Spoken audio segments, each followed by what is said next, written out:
The Longbox Crusade presents Action Film Face-Off. This episode is Retro Rewind Time, 1964 versus 1956. Two old school films enter. One old school film limps out victorious. 2 men enter, 1 man leaves. 2 men enter, 1 man leaves. 2 men enter, 1 man leaves. 2 men enter, 1 man leaves. But it ain't about how hard you hit. It's about how hard you can get hit and keep moving forward. How much you can take and keep moving forward. That's how winning is done. Now, if you know what you're worth, then go out and get what you're worth. But you gotta be willing to take the hits. Welcome back to Action Film Face-Off, the show where two random years are selected, and my brother, well, he's going to bring a film from one of those random years, and I'm going to bring an action film from the other random year. Then those two films will do battle, and we're going to use a variety of criteria, and the champion's going to be crowned by the end of this episode. I am Jared Albrecht, the Death Probe. My co-host is my brother Jason, the Weasel Skull. We are both military combat vets who take our action seriously, but not too seriously. Let's have some fun. And like Jason mentioned up front, this is the Retro Rewind episode where we reset the randomizer's years from 1950 to 1969. We've taken to doing one old school episode every year, and that time has come once again. Yes, indeed. We're going to score each of today's films on a scale of 1 to 10 in 5 categories. Those categories are overall spectacle, the hero, best action scene, the story, and the villain. Still not in that order, and to mix it up, it's not even on the order of the script anymore. This is how off the walls we're going to be tonight. But we will still have our deduction round where up to 10 points can be subtracted from the film's total for whatever we determine is the low point of the movie. Thank you, Jason. Today we are joined by a sniper. The sniper has just 1 point to give in each category, so the sniper can sway the scoring by a total of 5 points. And let's meet our sniper for this episode. It is the founder of the Longbox Crusade Network. It is Pat Sampson, a.k.a. DJ Christados. Welcome to your first appearance on Action Film Face-Off, DJ Christados. 49 episodes later, you make it on the show. I did it! Woohoo! Woo! I did well, it. you kind of snuck in. Yeah, I did. Voice of Pat snuck in. Was that 2 episodes ago? I think it was. Yep, it was. Where you judged Jason's titles for the action scenes. Yep. I remember. It's a 4. I did not appreciate that. In spirit of Sean, I had to. Well, let's get to know Pat's action film taste. Pat, off the top of your head, what are your top 3 action films? And we are judging you. I know. Boy, action films. Well, I love me some Indiana Jones. So right away, got to say Indiana Jones movies, action. So you're taking 4 movies right off the bat. 3 movies. 3 movies. 3. No, I enjoyed Kingdom of the Skull. So that's your list then, because it's your top 3, and you picked the Indiana Jones franchise. You're full Kathy here. You're full Kathy. All right, we'll grant you Indiana Jones franchise. What else you get? I like me some Star Wars. Okay, so it's like an additional, I don't know. Yep, exactly. Yeah, see, you got to have all those on there. I see what's going on here, and I don't like it. I would have said James Bond when you asked me that question. I don't know this. I know, right? And that's my third one, James Bond. I love me some James. You guys. All right, since you said that, we're going to let this slide because we're big Bond fans. So we're going to let that slide. Oh yeah, I know the right buttons to push. just couldn't come in and play it straight, could you, Samson? No, you're right. I couldn't. You two are a bunch of blanket heads. Blanket heads. Oh, you know, watch one of the movies, you'll know which one it was. That's right. Blanket head. Pat works on the guidance system. All right. Well, there's Pat just doing his Pat thing. He always takes more than he's supposed to. That's his shtick. So he's gone Indiana Jones, Star Wars, and James Bond. But hey, I can't argue with those 3 franchises. Now, before our 2 films enter the Videodome arena, we are thrilled to kick off this episode with special shout-outs to our Crusaders Club members. These are the fine folks who have joined our crusade. They enjoy early access to special Longbox episodes and so much more. These are the folks reaping the benefits and giving some much appreciated support to the show.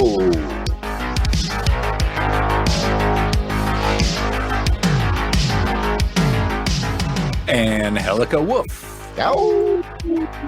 Auburn Elvis. Blast it or stash it. Braxton Underwood.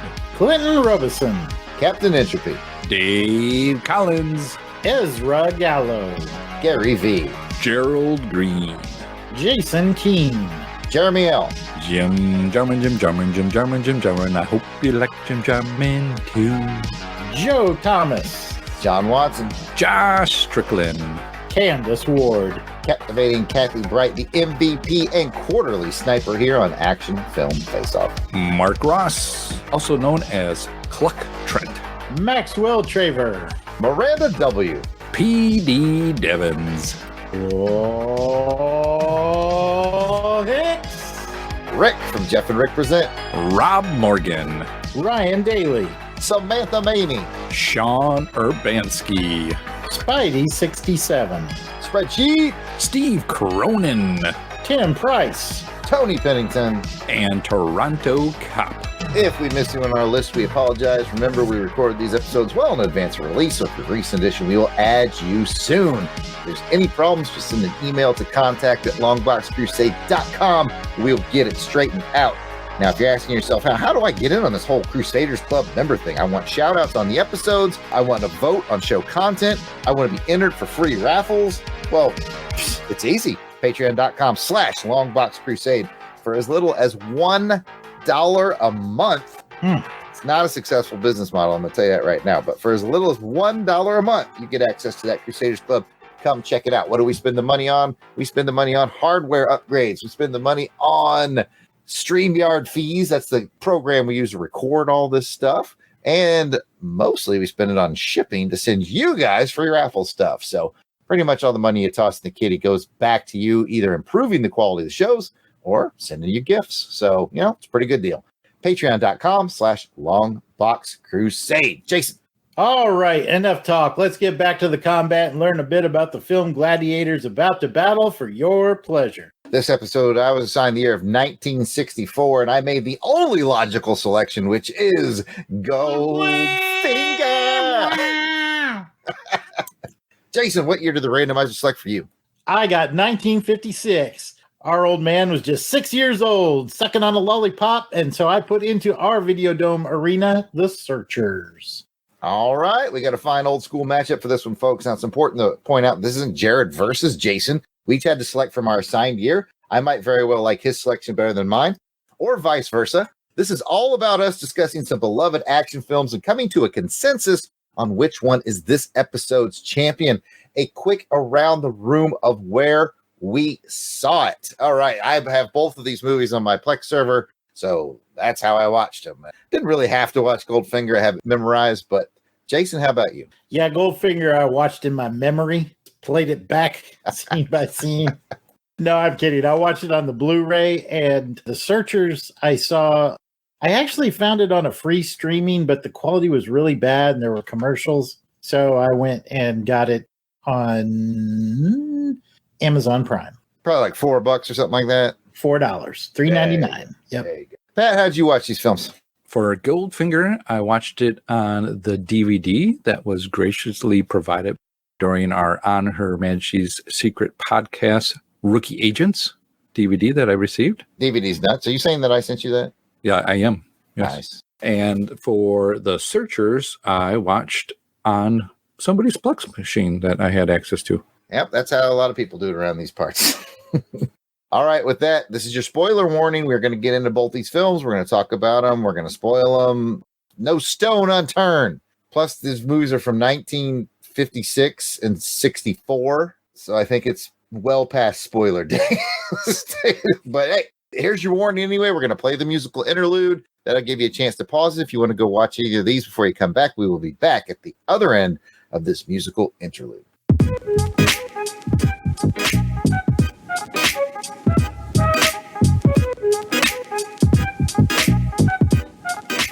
Okay, folks, let's get into it. I'm going to jump in with some quick information on 1964's Goldfinger. Stop. Look. He's gunning for trouble. 007. It spells Bond.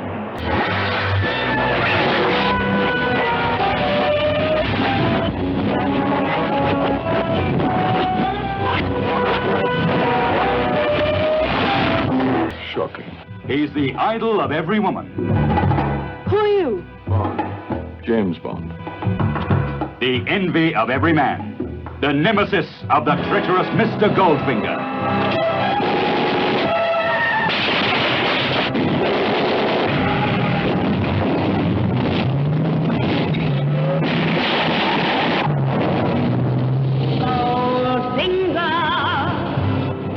Goldfinger, a triumph in thrill-making cinema entertainment. The man with the mind. A three-time winner for Fleming's Secret Agent 007.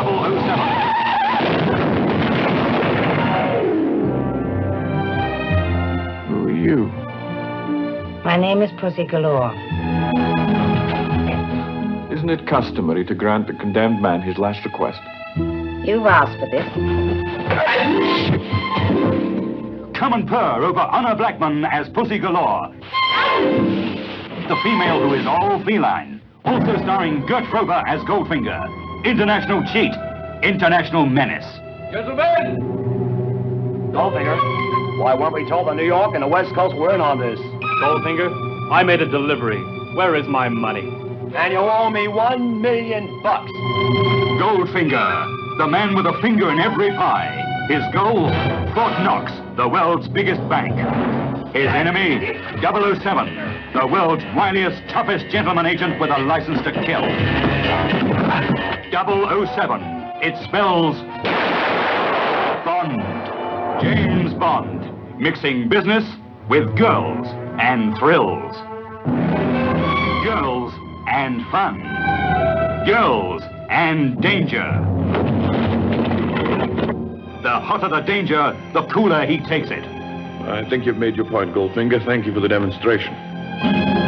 Choose your next witticism carefully, Mr. Bond. It may be your last. Do you expect me to talk? No, Mr. Bond, I expect you to die.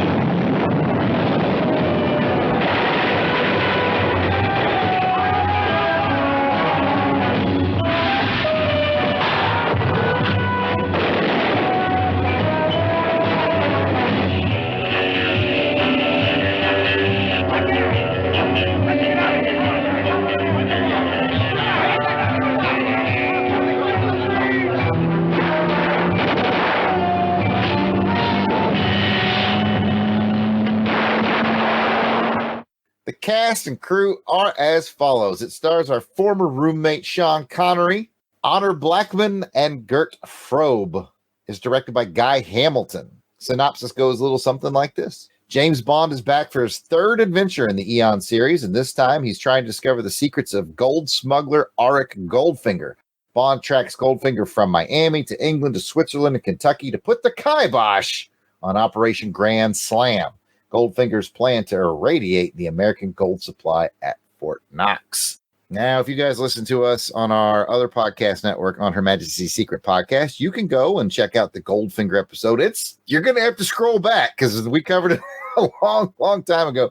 But there's a chock full of trivia and discussion in there. So I had to pare it down to 3 things and maybe things that we didn't actually cover, just in case one of you listeners is like, I totally listened to your On Her Majesty's Secret Podcast episode, and I want new trivia. I brought new trivia. Oh, interesting.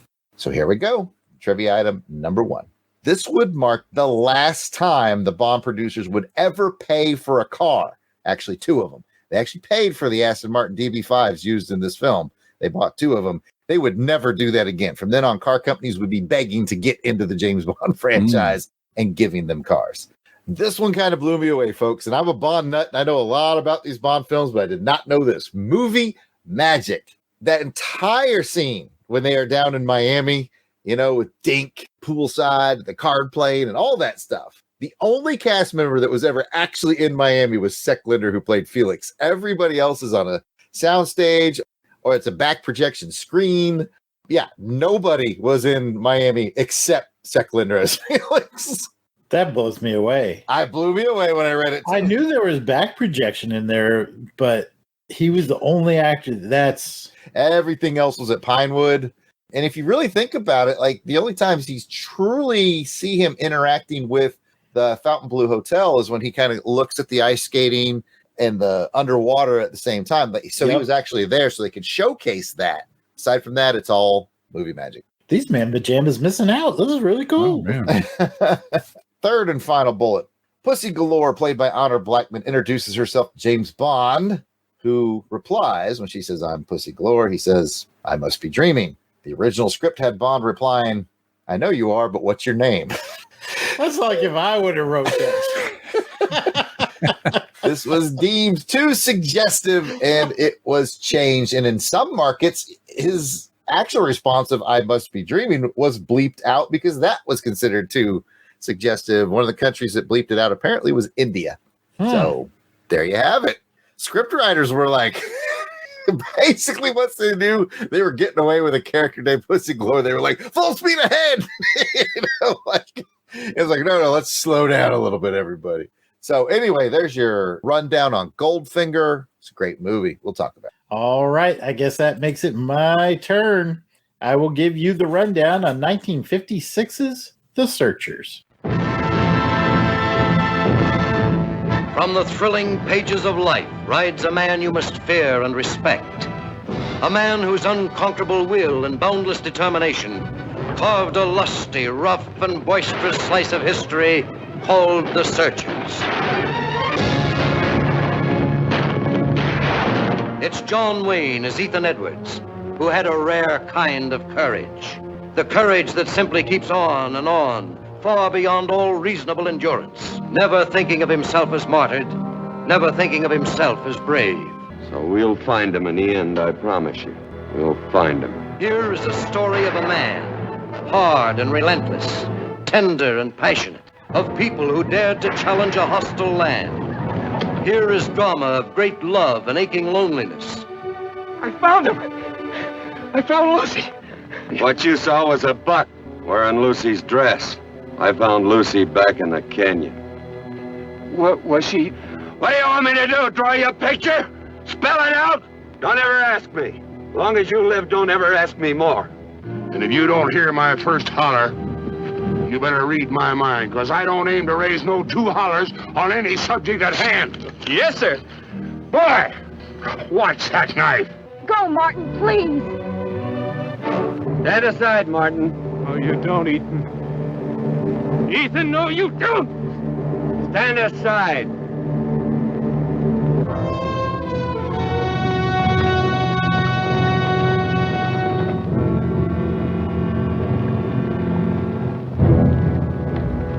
Looks like you got yourself surrounded. Yeah, and I figure on getting myself unsurrounded. Let's go!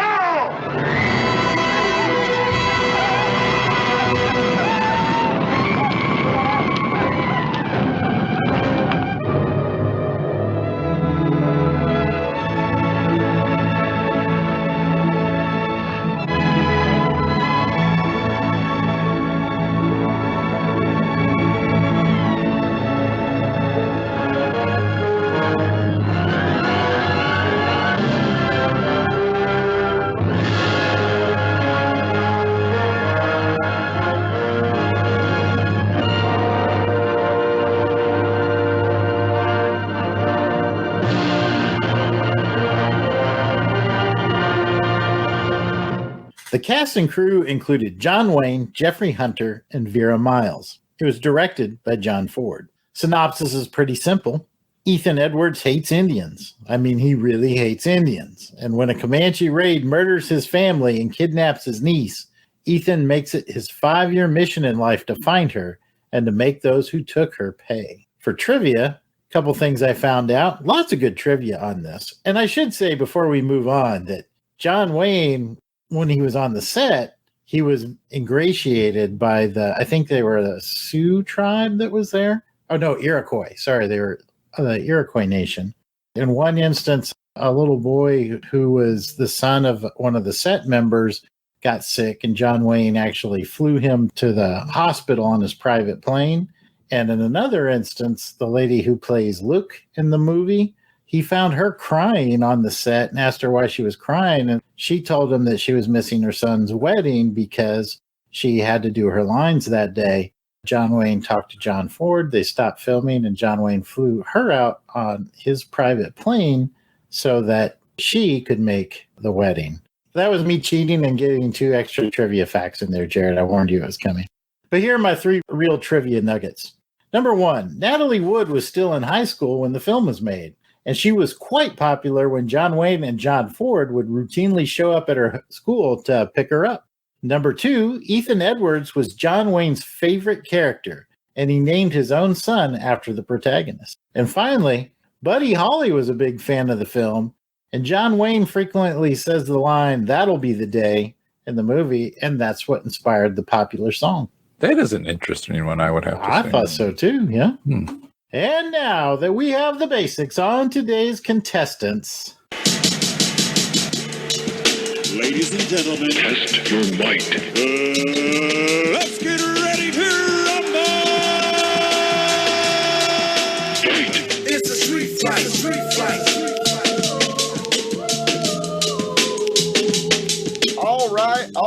All right. It is time to get into the old school Videodome arena. We got their Dukes Up like 30 style boxing, and they got the bathing suits that are like a full body unitard. They're riding the bicycles with the one giant wheel in the front. Make sure there's no biting. That's right. No biting, no, kicks or stuff like that. Yeah, kicking also apparently is not allowed. But anyway, let's get into it. First, let's talk about Match Game, the game within the game. There are 2 films and 5 categories, so there's 10 possible matches for Jason and I. I have not seen his scores. He has not seen mine. Now would be a great time for you to guess how many times we're going to match, and we will talk about that when we wrap everything up. And speaking of scoring, set your barometer appropriately. If we give something a 5, 5 means average. It means it's okay. It's something you'd see on a halfway decent made-for-TV movie. 6, 7, 8, 9, 10. You've got yourself a nice film. 4, 3, 2, 1. Things are getting sketchy. With all that out of the way, let's get into round 1. That'll be the day. Round 1 is the story. How engaging or original is the story? And we're going to get the thoughts on the story from our guest. Pat, we're going to start in 1964, the story of Goldfinger. Your thoughts, sir? Pretty good. This was the second time around of me watching Goldfinger all the way through. I was still interested in it, and it kept my interest through the whole thing. Even though I've seen it before, I was really interested in kind of looking at other different things on it now that I can go through and just kind of pick away a little background things, side things that they do and that they say. So overall, you have a villain. He's got a good plan. Even Bond admits it to him when he kind of, later on, and when he kind of gets him to spill out the plan and then how's it all going to come out. I'm like, yeah, that does sound like it's going to work. And here's what you're doing, and I like that. Oh, and with the overall action that's going on in here as well, it kept me interested. Excellent. Jason, your thoughts on the story of Goldfinger? Fans of our Rogue Agent show will know that you love this movie a bit more than I do. I think that the script kind of falls apart in a couple places. There's some places you can drive a tank through the plot holes. But having said all that, there is something to be said about, number 1, this is the first time we actually see the Bond formula in full effect. I'm talking pre-titles, the title sequence, the gadgets, the sets. It all comes together. And you have Bond in his prime. So Sean Connery is just kicking tail and taking names here. Even though the plot itself may be a little thin in places, the structure of it really holds up. And who am I to argue with all those years of success? So you can expect a high score from me. That's what I like to hear. Yeah, Goldfinger, it's one of those Connery Bonds where they're just kind of having fun. In the wild anything goes era, but it still hangs together pretty well, and it's a fun watch. So I have this feeling we're going to match game on this one, Jason, because I think story is Goldfinger's weakest point. It's loaded with charm and spectacle and fun, but story is its weakest part, but it's good, in my opinion. We'll score them momentarily, but first let's go back to 1956. Pat, I need you to put on your cowboy boots and tell me what you thought of the story of the Searchers. All right, partner, let me tell you. The story of the Searchers was too long. I think this thing could have been... Don't hold back. You came out swinging in the Duke, man. Watching them, but okay. Hey, but I'm not disagreeing with you, but okay. I figured nobody probably would. with this. It just kind of dragged out on the story. It's like, okay, we know you hate what happened to your family and you're going to go against these people and going to do what you can. But man, there's a reason why it's the searchers, because they're searching for a way to drag this thing out for a long time. If it was shorter, I could understand it. It was a tale of revenge. That's what it was about in a Western. And that adds some interest in it. Nowadays, we're so used to more sci-fi action, more current age action going on. To kind of look back at this in a story, I was back then. Yeah, I think it would be a good story to go and watch and spend 2 hours just at a theater. I agree with you, Pat. I think one of the things I did notice while I was watching it, and I know we got to get to Jason's thoughts real quick, but one thing I did notice as I was watching is I did do that thing on the Plex where I kind of move the mouse a little bit so it shows me how much time is left. And I'm like, how are we going to, we reach certain parts of the story. I'm like, how are we going to get another hour and a half out of this? You know, and I was like, goodness gracious. It's like filler or something like that. They start putting not uncommon though for like those Westerns, because there's a lot of time spent just showing you beautiful vistas and scenery and stuff like that. And I can appreciate that. But you know what? I've talked too much already. Let's get Jason's thoughts. Jason, you can start off by giving your thoughts on the length and then just roll into whatever you want to talk about. I'm kind of with Pat. This was a blind fire for me. I'd never seen this movie before. I knew enough about it that I knew that a relative of his had been captured, and that was the plot of the movie, him searching to get her back.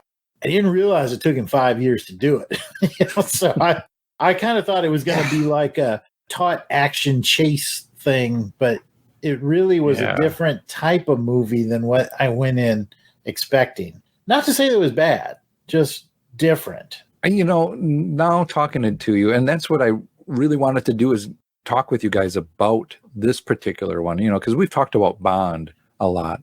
Now we take it into a different area here. Hearing you talk about it just made me think of maybe it was drawn out that way to show the time passing of the girl being captured and then her time being spent with the Indians and then how she got changed, right?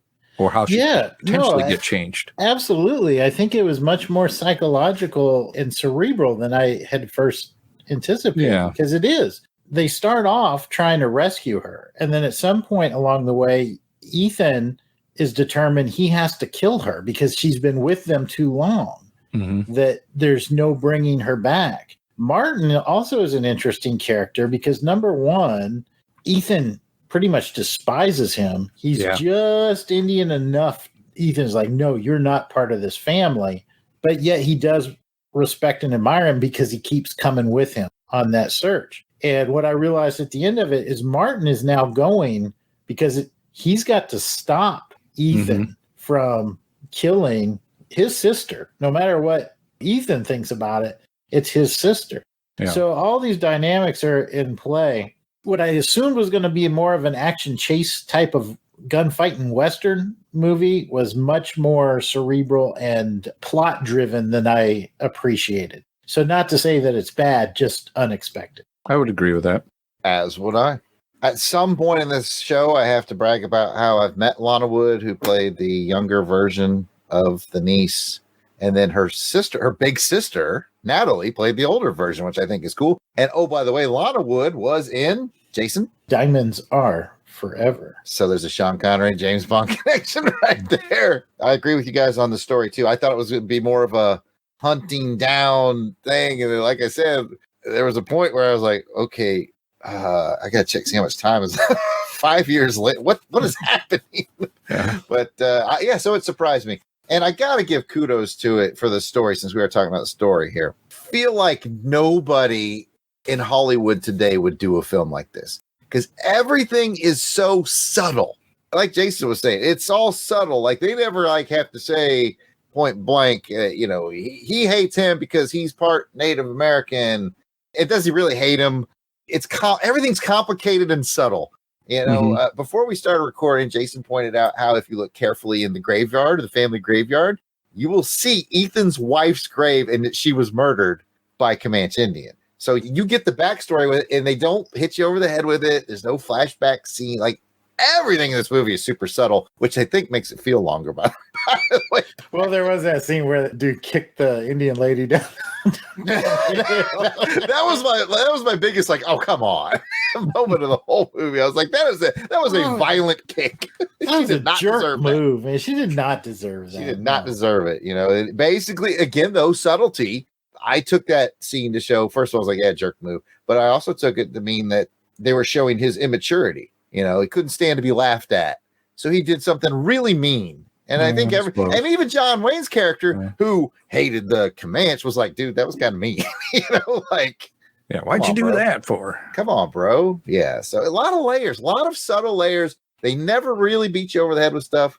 Did you guys get a creepy vibe in the beginning of the way he would look at his brother's wife? And then, and then the Reverend comes in and where he called him the Reverend, you know what I mean? And then he would they'd have these long pieces of them staring. Yeah, she's doing something. Those like, Sergeant Stripes, baby, man. They just can't keep away from those Sergeant Stripes. I missed this entirely. I must have been making some snacks. No, I know the part he's talking about. He's right in the beginning. You know, I think about it more because then I'm like, why is he staring at her? So, you know, she's in another room getting stuff ready or something like that. And then he's just kind of staring there and he's the only one there. And the Reverend Sergeant, whatever the guy was, he's also, it's finishing his coffee and he's just kind of sitting there staring at her I'm like, this guy's creepy.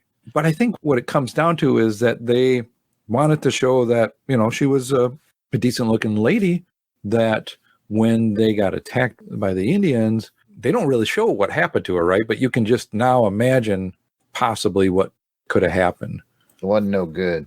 No, it wasn't good at all. But I was just in the beginning, I was like, man, this is kind of creeping me out. Yeah, I know the scene you're talking about because the Reverend's watching everything. And the Reverend was / captain of the Rangers is very astute. He's very observant. He watches her fold John Wayne's coat, his cavalry coat. And the way she folds it and holds it close to her face is very intimate, like she was doing it for a husband. Yeah, that's not a brother-in-law. And he notices the way that John Wayne's watching her and their reaction. And he knows that there's some sort of either history or tension that's there. And to Jared's point, it's subtle. They never talk about it, and it never gets explored again. No, it didn't. But the reaction that John Wayne has when he sees her body is, you know, I guess that's when it really hit me. I'm like, oh, okay, that's kind of what was going on. Yeah, that's just those Sergeant Stripes, man. Ladies love them. Okay, now it's time for us to go back and score them. Let's go back to the story of Goldfinger in 1964. Jason, scale of 1 to 10. If I was going to score it just as a regular script, I mean, it'd be a solid 7, but it gets a bump. It gets an 8 because it is the formula that they will follow from here on out. And God bless it. I love it. So 8 from me. Match game number 1. I also have it at an 8. Let's head over to the Searchers 1956 story, Jason. Man, I was jumping all over here on this one. This one was kind of a hard one for me to peg down. At the end of the day, I put down a 7 on it. I thought it was very solid. I'm suspecting I might be too low on it, but comparing it to Goldfinger, I can't give it as high as Goldfinger. You're not too low. Match game number 2, I also gave it a 7. I think it's a simple story, well told. Pat, you are the sniper. You can give 1 bonus point. Which film do you think had a better story, Goldfinger or The Searchers? For me, I will go with Goldfinger. Nothing wrong with that. That's the end of round 1. You could ask yourself a question. Do I feel lucky? Well, do you, punk? But now it's my turn, and it's time to talk about the hero. We're going to ask, how entertaining was the hero? How much did the hero and the hero's allies hold your attention to the screen? And we'll start it off with Agent 007 from Goldfinger. And Pat, why don't you tell us your thoughts here? Hero-wise for James Bond, he's a hero. He is the ultimate secret agent that everybody wants to be. Cool guy, cool clothes, cool car. He's got it all, He's got ladies galore. You may say he's got galore, but he's a cool guy as a hero. And you can definitely tell he is the hero in this one. Yeah, I think that sums it up well. I mean, he's the guy that every guy wants to be, right? Jared, you going to argue with that point? Hero? No, this is this is the gold standard of hero. He's handsome, he's debonair, he's dangerous, he's smart, he's crafty, he's wily, he's sexy. It's James Bond. It's Connery at the height of his powers. We all know what I'm going to score this. There's going to be no surprise here. Match game. So I will just leave it at that. I mean, what else can we say about Sean Connery at the peak of his powers in Goldfinger? Well, I think we'll all agree. We all love Sean, and everybody knows how much we love Sean. But, John Wayne, he wasn't too much of a slouch either. He did 1 or 2 films in his day. Pat, what'd you think about old Ethan there in The Searchers? Well, that's a good question, because is he a hero or is he a villain? Is he the guy that... A bit of both, maybe. A bit of both on this one. Is Martin the hero? I think he's got more heroic tendencies, but then again, the world hasn't beaten him down like it has. For Ethan. For Ethan. So it's a hard one to say. I was struggling on this. Is he a hero? Is he a villain? Is he fighting himself? And when I say, is he a villain to Martin and to the other people around him? Because he wasn't really nice to anybody. There was a few parts where he played it cool or whatever, but he was snapping at people, going off of the orders that he was supposed to be following. He was treating people like they were a piece of garbage around him. Kind of, I was like, wow, this isn't a guy I want to be around. Where did that gold come from, do you reckon? He had little bags of gold he was passing out like trick or treat. Yeah. You put it well, Pat. Was he a hero? Was he a villain? A bit of both? Jared, what are your thoughts? Yeah, I think the actual hero is probably Martin. I think Jason and I might have talked about this a little bit a few days ago. In a weird way, I think John Wayne in this movie is like Tom Cruise in the Mission Impossible franchise. This is later in his career, and he knows who he is, and he doesn't have to be the center anymore. He's okay sharing the limelight with someone else. Mm-hmm. John Wayne's actually a little pulled back. Martin gets a lot of spotlight, and John Wayne's a little pulled back and only there when he needs to be there. That's very similar to what I feel like Tom Cruise has done with his Mission Impossible franchise, which I think is respectable. It shows a lot of comfort with who they are. Like, they're these big Hollywood icons, but they don't have to be, oh, I got to be the leading man. I mean, John Wayne even brought his own son in on this one, in case you didn't know that it was his son who played the Army lieutenant that showed up in like the last third of the film. Oh, I didn't know that. Watch where you're putting that pig sticker, boy, and all that stuff. Yeah, that was his actual son, who I've seen star in his own movie, which was actually pretty good recently. It actually had Yvonne Craig in it as well. Good movie. Anyway, don't let me get off on a tangent. So, yeah, luckily for Jason and I, when we score these things, we're allowed to sort of take the heroic ensemble. So the score you're going to be seeing from me is going to be a little combination of Ethan and Martin. Great observations, Jared. I think that John Wayne, this was really kind of a unique character role for him, and that'll be reflected in my score too, because he's not clearly the hero. He doesn't have all the answers. And again, to me, one of the definitions of the hero is the one who makes the most sacrifice. And John Wayne, while he's very persistent, how much is he really sacrificing? Because he has nothing left. He has no one, and he only has this mission, but it's Martin who every year gets out and rides away from the woman he loves and puts off his life for 5 years to go and save his sister. So I'm 100% with you, and you'll see that reflected in my score as well, Jared. I guess you can say that his character did try to persuade or shove off Martin from coming with him as much as he could. You can tell that he was, no, I don't want you here, just because so he wouldn't get hurt or one, he didn't want him to be around. But I think it was more of, hey, no, let me do what I'm going to do, because I don't know what the outcome's going to be, and I don't need to have anybody else's loss of life on me. All right, fellas, good discussion. Let's go ahead and score them.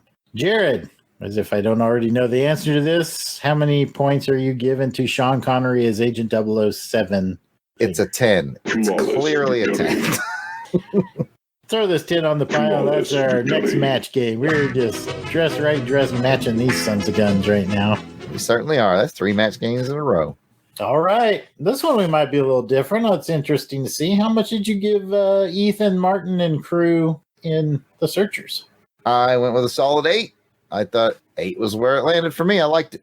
Match game again. That's where I landed as well. I thought it was kind of an interesting new departure, like you said, for John Wayne being more of a support role, much more of a gray character, not the usual heroic figure that we're used to seeing. Very questionable in some regards, but I liked it, and I really liked Martin too. So 8 for me. All right, Sniper, where are you putting the bullet? No, come on, guys. You got to know where I'm going. Where the bullet is going to. Number one with the bullet. Yeah, it even has it in the opening of this movie with that gun barrel. You know what I mean? Mm-hmm. It's going to Goldfinger. I mean, it's Connery at the peak of his powers, man. Yeah. Terry cloth onesie. Blue terry cloth onesie. Come on. Blue terry cloth onesie. I mean, that gets you 8 spectacle points all by itself. All right. Well, fellas, all I got left to say is thank you, sir. Thank you kindly. Well, that was good. Sounds like it. Okay, I'm going to go ahead and bring in round 3. If you're up to me, I'd just kill you. Round 3 is the villain. How memorable is your villain? How menacing is your villain? How entertaining is your villain? And so we will start this time with Jason. Tell me about Auric Goldfinger in the movie called Goldfinger. Man, Auric Goldfinger. We've already debated Goldfinger and through our childhood, adulthood, all the way to present day. You love it. I like it a little bit, but I think there is no debate that this has one of the coolest rogues galleries ever, led by Auric Goldfinger, and in my mind, equally held up by his manservant Oddjob. The 1-2 duo. I got the brains. You got the brawn. Let's make lots of money. This is one of the greatest 1-2 tandems of Bond villainy ever. Our Goldfinger is smooth. He's the man with the plan. And as Pat said early on, you might say, I apologize, Goldfinger. Brilliant. That's right. So, yeah, expect a high score from me here. So we're going to point out to everybody that Goldfinger made a pool table that rotated with a scale model of Fort Knox, went through an entire briefing just to kill everybody that received the briefing, with the exception of James Bond and the audience. Pat, what are your thoughts? Yeah, this guy is a mastermind on playing a game, whether it be cards or golf or with lives, and the things that he wants, he will definitely get. The henchman, Oddjob is there, and he's got, a gang of people too. All the other people that he has underneath him, he's got attractive ladies that fly his plane for him. He's got a flying circus. Yeah, he's got a flying circus. That's amazing. So yeah, definitely villainy all the way, and he is showboating it around. One of the best things about him is he gives as good as he gets with those lines. Yeah. And he dresses really cool too. He is the, hey, this is my color. I'm all about gold. So everything I got is gold. The suit is kind of that shiny gold kind of a thing. And yeah, everything he's wearing. His last name is Goldfinger. His first name is Auric, which starts with an AU, which is the chemical symbol for gold. Like his parents really teed him up for this. Yeah. All right. Let's go into the searchers. And I guess we're going to talk about Scar. He's Mufasa's uncle. Yeah. Or brother, yeah. Which is exactly what I said when I was watching the movie. I was like, what does that make me? A monkey's uncle. Jason, talk to me about Scar, or Cycles of Vengeance might actually be the bad guy in this film. Like, we say on Action Film Face Off that the hero is only as good as the villain. And here the villain just really wasn't that good. The actor did a really good job of playing a very menacing Comanche. He was scary when he was on film. So from that perspective, it was good, but didn't really get a whole lot of his backstory, except apparently he had some family that were killed by some white settlers. And to your point, that's the cycle of violence that's going around and around. John Wayne's Ethan is more than happy to keep that cycle going. He's like, oh, this merry-go-round slowing down. Let me spin it up a little bit more. At the end of the day, I just could have really used a little more backstory. It was over 2 hours long. We could have thrown something of Scar in there at some point. But I just really didn't get a lot. So, not near as good of a score as I'm going to give our Goldfinger from Goldfinger, obviously. All right, Pat. Scar and the never-ending circle of violence and vengeance that is The Searchers. Oh, yeah. I think that kind of is the never-ending violence and vengeance. And just, like I said, is John Wayne's character a villainy kind of? Kind of. He's not doing anything to break the cycle, that's for sure. Yeah, definitely.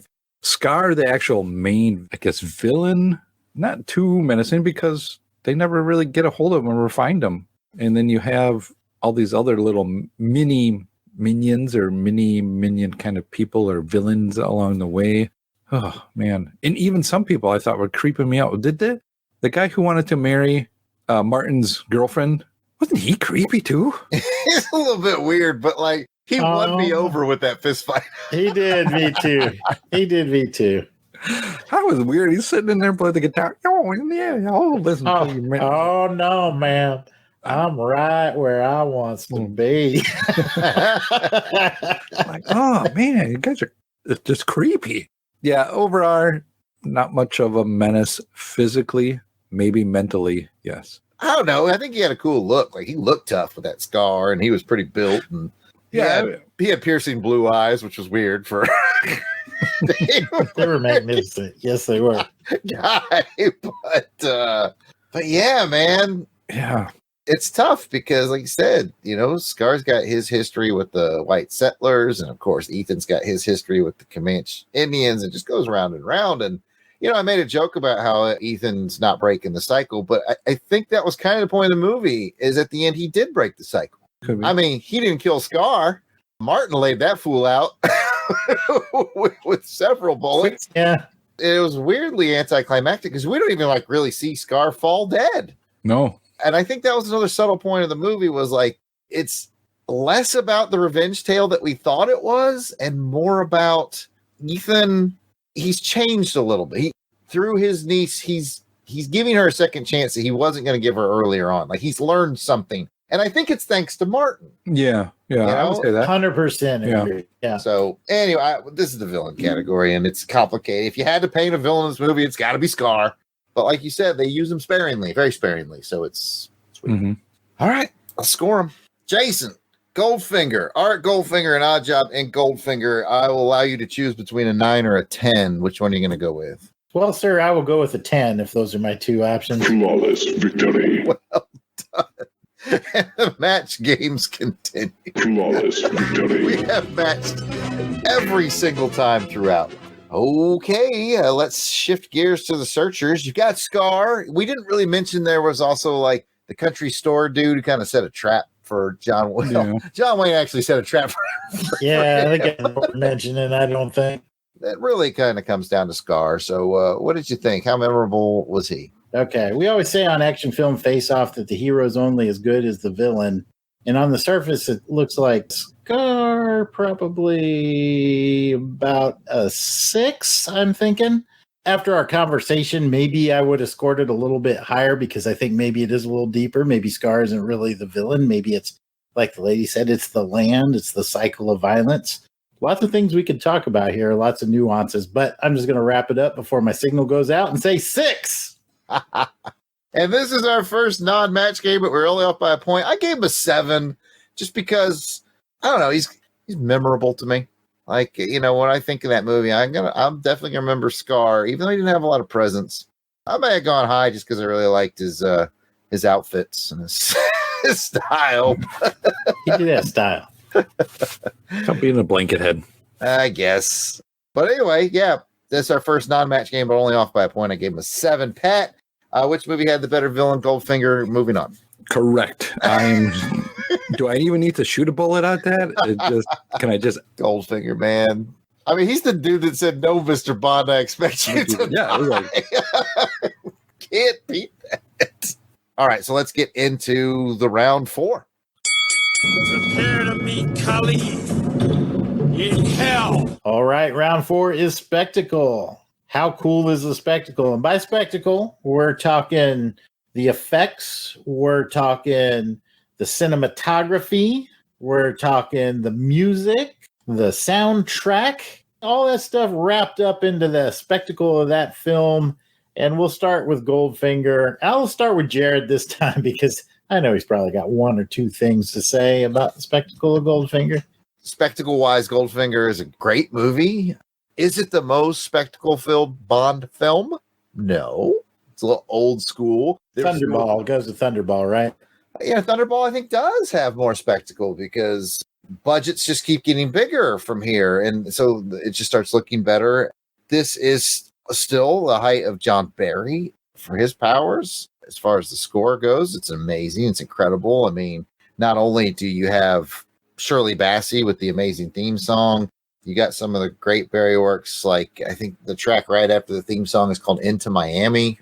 Really catchy tune. I mean, this is the first soundtrack I ever bought with my own money as a kid. I bought it on vinyl at a flea market. It's great. It's great. And I also own I know I'm jumping ahead. I also own the soundtrack to The Searchers. I have both of those soundtracks, and they're both really good. But right now, focusing on Goldfinger, yeah, man, it's a good looking film. I think some of the best work that you'll get out of Ken Adam. Those sets are really cool. I mean, that's what he's known for. Is it the most spectacle-laden Bond movie? No, but it's solid. It's real solid. And I'll shut up and let Pat talk. For the spectacle, for me, the locations, again, were really extravagant, nice to look at, especially, the car chase going on and the scenery that you saw there and the long winding roads and things like that. Stunts. There were some good fight scenes in here with some good choreography going on. Effects with the gadgets. We talked about the cinematography. Of course, the soundtrack. You know the music when you hear it. It's like, and then the Bond theme and all that. So it is everything you wanted in a Bond movie. Yeah, well put. Yeah, I don't have much to add except lots of spectacle, and I like it all. Goldfinger. Jared, going back to you for The Searchers. What did you think about spectacle there? Oh, man, this is probably my toughest round because it's got a lot of spectacle. Not the most exciting, like we talked about it. It feels a little long. So, was there the old kind of pick up the phone and check messages? I might have done that once or twice. But it still has a real strong spectacle in like I said, I have the soundtrack and the score to it is really good. The cinematography is amazing. The locations they picked. You can tell a lot of it is location work, just looks great. It's a good looking movie, a good sounding movie. The sets look good. It's full of color. They had that VistaVision thing going on there. 56. I couldn't imagine seeing something like this at 56. That had to be just grand on a scale that people hadn't really even seen yet. It's got a lot going for it. This is the toughest battle between these two films for me is in the spectacle round. I'm going to agree with Jared as well too on this, of the cinematography, the locations, the buildings and all that. Can you imagine seeing this on a big screen and you haven't been able to kind of travel out there and then you just see this awesome southwestern scenery and just awe-taking to look at? And the way they would have the camera pan in and pan out, I really liked in the beginning, you have them in the house, right? It starts out with the house and you see it kind of, black on the outsides and you see the door and you can see just that blue sky that you just see out there. It's like, oh, wow, that's so warm. I want to get out there and see that. And then it just opens up to that big view. And then at the end, they did the same thing where they closed in on it and you see everybody coming into the house through the door and then it closes. And cinematography is definitely, it's a battle between these two, I would have to say, between the two. The soundtrack, I haven't get a chance to listen to it all, but would take Jared's word for it that it's probably good in that way, and just trying to pay attention what was being said and done. My ear didn't really tune too much to the sounds of it. My eyes were just overwhelmed by how beautiful this was. Yeah, it's better to listen separate from the film. Okay. And I think that's where John Barry wins the day in the Battle of the Scores, is like, you remember the music in Goldfinger because it so accentuates. The music in Searchers is really good, but it's better listening experience when you're not watching the film. Just in my opinion. And I would say stunt-wise, probably for the time, the stunts were pretty cool, but there was just a lot of horseback riding and this and that, and we're going to jump down, or we're just going to run through here, pretend we're shooting, pow, pow, pow, pow, pow, and run back through and come back through, pow, pow, pow, pow, pow. But that was about it. That charge through the river looked kind of hazardous. Yeah, I saw some stuntmen legit losing their horses. Yeah, they go down. That was kind of interesting. I was like, that was not scripted. That dude was face planted into that river. Yeah. That one dude was like totally out of character. He was like, "Somebody save me!" Oh, yeah, we got to pick that guy up. Who brought the newbie stunt guy with us? Oh man. All right. Well, let's rattle up the scores. What are you giving the spectacle for Goldfinger? Jared? I'm giving Goldfinger a solid 8 in spectacle. I gave Goldfinger for spectacle. I gave it a 7. I think overall spectacle, like you said, better Bond films, but this one, it's definitely above average. What about the spectacle for The Searchers? 8. And when you're on par with John Barry and Guy Hamilton, and it's 56, not 64, that's a high compliment, but I'm giving it an 8. I gave it an 8 as well. I told you all at the beginning that I tried to go cheap and watch this on a free service, but it was so grainy. And I said, I'm not going to watch this movie like this. I'm going to pay $3.99, and I'm glad I did. So 8 from me as well. Well, this one actually might be interesting. Pat, where are you going to put your bullet here? That is a good question. Right now, I am with the gun looking at either one. It's a tough one. Which one do I want? I think overall, I'm going to give my sniper for spectacle, and it is purely on the beauty that is the American Wild West area. I'm giving it to The Searchers in this one. Oh, man, I just could stare at that stuff all night long. Fair enough, man. Believe me, that was tough. I went into this thinking, Goldfinger, but... Yeah, I thought it too. When I passed it over, I was like, well, here's another one for Goldfinger. But it's like, well, maybe not. Yeah. No, the fair points and really good observations on the director and the way that they open up at the beginning and close up at the end. I didn't pick up on that. And that's a really good point. All right. That's the end of spectacle round. We're going to get into round 5, which is best action scene. All right, in round 5, Jason's going to break down the action scenes from Goldfinger and The Searchers. We'll pick our favorites. We'll score them. Pat will tell us which movie he thought had better action scenes. Jason, I give it to you for Goldfinger. Hold on a second. I got to pull out my notes. All right. So basically, I really only had 3. So one was the pre-title sequence, and I called that one Drugs Are Bad, okay? The second one was when he infiltrates Goldfinger's operation there in the Alps, and he got the DB5 car chase and the laser and everything. I called that one, I'm about to go Operation Grand Slam on your with my big laser gun. Nice. And then I've got the raid on Fort Knox, and I called that one, that is the fattest general I've ever seen not in an Air Force uniform. Hey. Had to throw in the Air Force joke in there. Boo. All right, of those 3, Jason, which one's your favorite? It's tough, but I'm about to go Operation Grand Slam on your with my big laser gun because it has that iconic scene. It has the Aston Martin DB5, star of the show. Basically, it's like Millennium Falcon, Aston Martin DB5. They're on the same plane for me. So I understand. No, I'm right there with you. I'm picking that same scene because, like you said, it's showcasing the Aston Martin. It's exciting. It's exhilarating.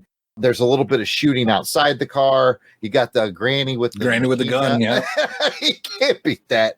So I'm going to join you on that. Pat, was that also your favorite of the 3, or did you have a different? No, that would be the favorite of the 3. You have the beginning is really, kind of cool, stealthy. It's one of my favorites. It's a big build up to the middle, the climax in the middle with the action, and then the rest of them just kind of slowly fall away, I think. Still all good, but you get everything. You get right to that meat of the sandwich right there. The meat of the Colonel Sanders chicken sandwich. Yes. KFC. Yummy. It's good. Finger licking good. All right, Jason, break it down for The Searchers. The first one I called the river fight when they're first being chased by the Comanches. I called that one either the or we run through the river or something. Whatever that one is you said. A river runs through it. I think I'm just going to bleep it all and let everybody wonder what he said. It wouldn't be the first time. That would not be an action film face-off first. All right. So the other one was when he ambushes the ambushers, the thief guy. I called that one Not Enough Gold. Well, let's add some lead. Nice. I like that. The third one was the first fight with Scar's forces. I called that one Shot in the Arm and You're to Blame. You put an arrow in John Wayne. There you go. The team effort. The other one was the wedding fist fight. I called that one I object to this marriage, mother pucker. Whack, whack, whack. Whack, whack. And then finally, the last one where they actually raid the camp. And I called that one, thanks, Lieutenant. Now we have to have a safety brief on saber handling. You redeemed yourself by the end. Good job. Okay, great. Of all those, which one was your favorite? Jason, what was your favorite action scene? I kind of like the fist fight. I just thought the fist fight was very entertaining and funny. It was fun. The others had very dark elements to them. Not that they weren't, entertaining, but the fist fight was a fun, entertaining moment. I liked both those characters. I laughed. I thought it was exciting. So fist fight for me. I'm going to join you.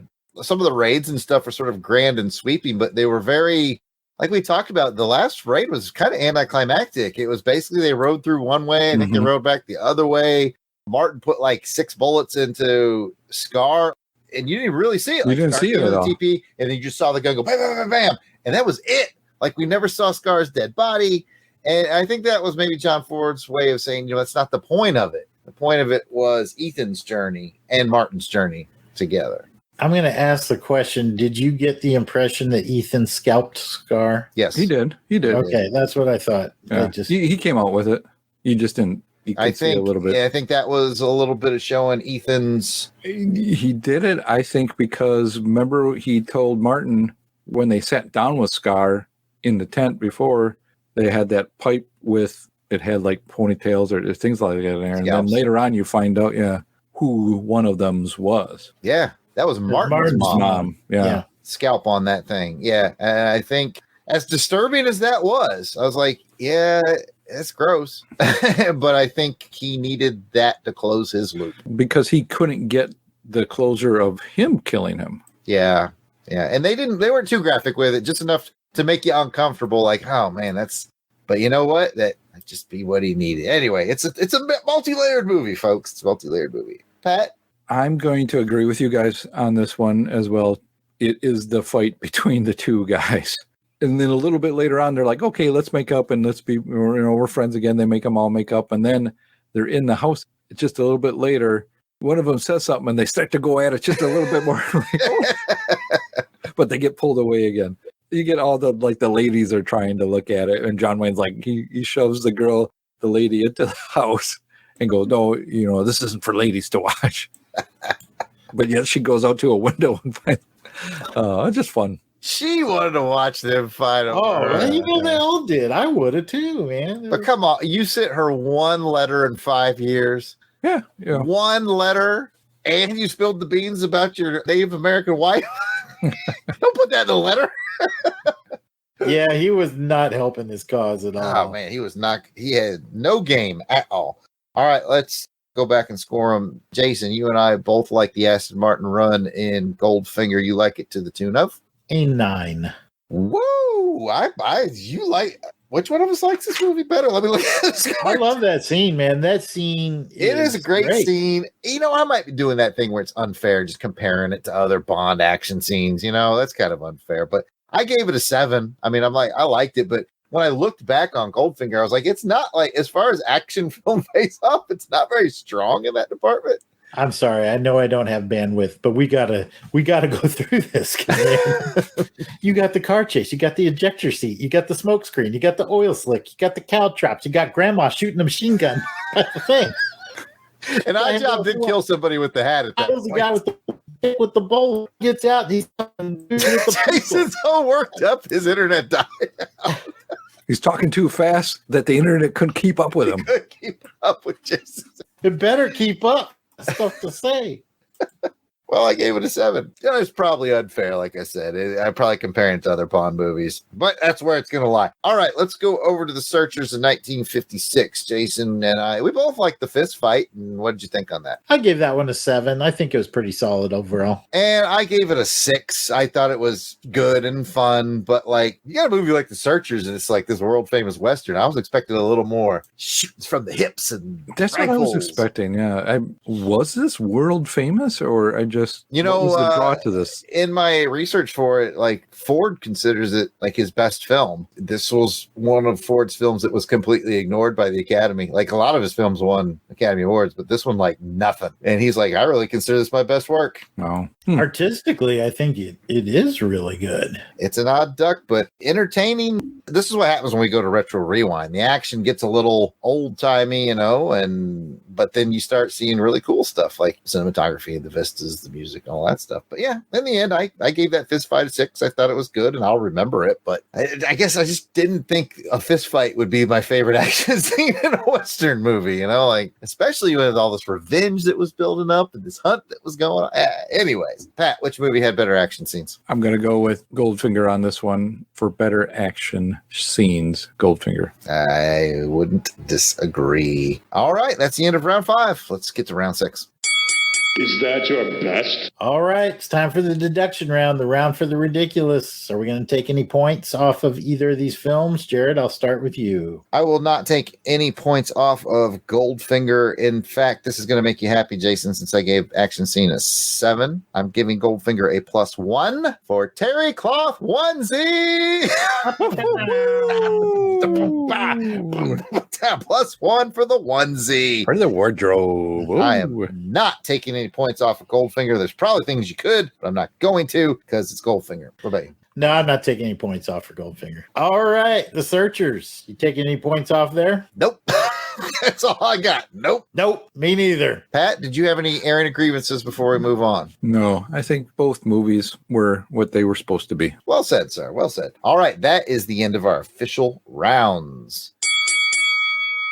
All right, folks, don't worry if you haven't been keeping up with the math at home. We do that for you here at Action Film Face Off. Let's check in on match game 1, 2, 3, 4, 5 match games on this one. So if you guessed 5, then you guessed right. Sniper points. Maybe you were playing that game. Which one? How many was going to get which one? Well, Pat ended up giving 4 sniper points to Goldfinger and 1 to The Searchers. And just for some fun on this one, as I did the total of the maths on these, Jason and I gave Goldfinger the exact same score, and Jason and I gave The Searchers the exact same score.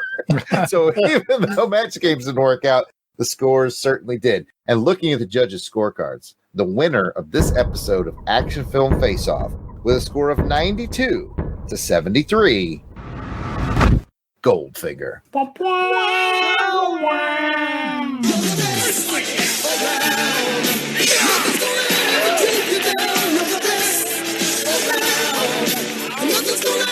Congratulations to Goldfinger. Now let's head over to the randomizer and find out what the years are going to be for the next episode. Hey, what month is it going to be for the next episode there, Jared? It's going to be October. Oh, so you all know what that means. October, it is no longer Action Film Face Off, but it becomes Horror Film Face Off. So what were those films be? Well, the randomizer says that my brother Jared's going to be pulling a horror film from Choose Your Destiny.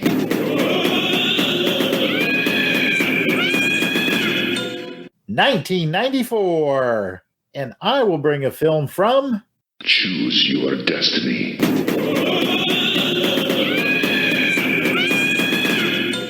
1996. Ooh, it's going to be close. What will those films be? We're going to tease them on social media for those of you who want to watch before listening. Talking to you there, Dave. Or you can tune in next episode to find out. Until then, I'm Jason Weasel Skull Albrick, and you can find me on social media at Weasel Skull on Twitter or at Jason Albrick on Facebook and Instagram. You can find me, Jared Albrick, the Yard Sale Artist, a.k.a. Death Probe, at Yard Sale Artist, Twitter, Facebook, Instagram. It's all at Yard Sale Artist. You can check out my wares at www.theyardsaleartist.com, where I do have a book page sketch of Sean Connery as James Bond that you can order. And I have a John Wayne book page sketch as well. Granted, it's not on the Searchers. It's on True Grit, so he's got an eye patch. But those are both available. So you should head on over there. Check out www.theyardsaleartist.com. Help me pay my bills. Pat, where can people find you?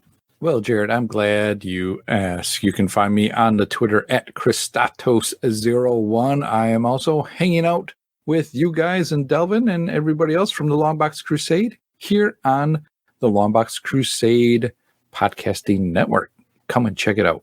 And you know what's next in the script says? Be sure to check out all the shows under the Longbox Crusade umbrella by subscribing to Longbox Crusade on Apple Podcasts, whatever Google's calling their podcast system these days, all your finer podcatchers. You can check us out directly at www.longboxcrusade.com. If you want to send in a question or a comment, you can do that by hitting us up on social media at Longbox Crusade on Twitter, Facebook, Instagram, and YouTube. And of course, you can send in a voicemail. If you want to jump all over Jason for giving a 7 to Spectacle and Superman, you can call 707-532-5269. Or maybe you want to jump all over me for giving a 7 to Best Action Scene in Goldfinger. That's 707-532-5269 or 707-532-LBOX. Pick up the phone. But don't yell at Weasel's call.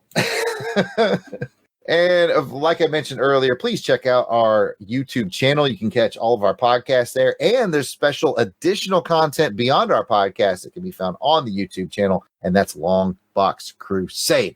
Thank you for tuning in. We appreciate you listening. Until next episode, keep your head down and your knuckles up.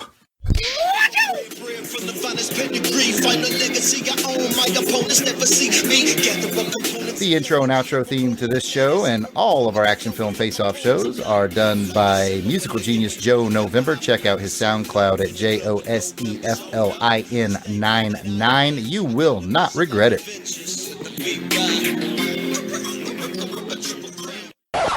Two films at one film leave. Oh, sorry. Somebody's excited already. Ryan Daly. Go again. Ryan Daly. Third time's a charm. Ryan Daly. Now saying, do you believe in love after love? After love, after love. Jason, where the hell was I? I got the brains. You got the brawn. Let's make the money. You know. I'm so glad that his internet cut out there. We don't have to put that in. Hold on, I'll get it. Hold on, wait for it to come back. We're going to wait for him to say you got the... Damn it! The patience on Jason. You ride your horse across this plain. Your internet isn't good enough for another stanza.